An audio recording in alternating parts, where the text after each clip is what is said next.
Okay, my name is Jerry Ropson. I'm an artist and maker and an educator, a teacher here in the Department of Fine Arts at Mount Allison University. So I make all sorts of things. I make objects and images that are part of a larger installation and performative practice that is rooted in rural communities and working class identities and thinking. So over the years, I've done lots of things where, I've made vinyl stickers either as like studio projects or community projects where things were meant to be taken away. I've done projects where, there are probably like 300, 400 things in tiny Ziploc bags at the start of an exhibition, and by the end, there's none. I like the way that vinyl and small objects play with ideas of value. I was living in Montreal in the early 2000s, and I found my way to the basement of an art supply store that had all their offcuts for signed vinyl. And I loved the potential of it.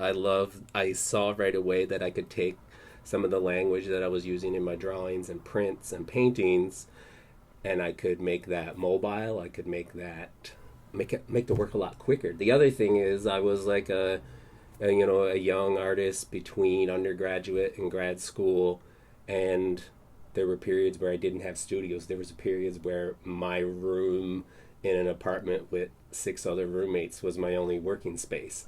So vinyl was an obvious thing, or obvious to me, that I could sort of make something fairly large scale or larger than the tiny drawings I was making, but then I could roll them up. I could also make stickers that I could put in my pocket or keep in my backpack. When I talk about stickers, I also, a sticker is a label. So I often think about labels and, like, obviously the obvious thing around, like, reclaiming labels. I've made hundreds and hundreds of ghost stickers. I've made hundreds of fried eggs over the years. This sort of goes back to an old idea of, like, sticker bombing.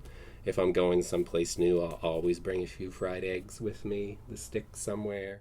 And then the other thing, when I'm making stickers and I cut a shape, and then I that's not right, and I need to cut off a piece.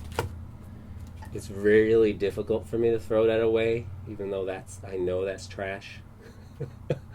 But there's something in me that finds it nearly impossible. So most often I'll keep these little sketchbooks around, and I will these already have bits of vinyl in them, and I'll just stick these in. I also love that signed vinyl, which is where I started. It had a permanence to it, that I could stick it on a glass or a window or the side of a metro car, and a year later it'd still be there.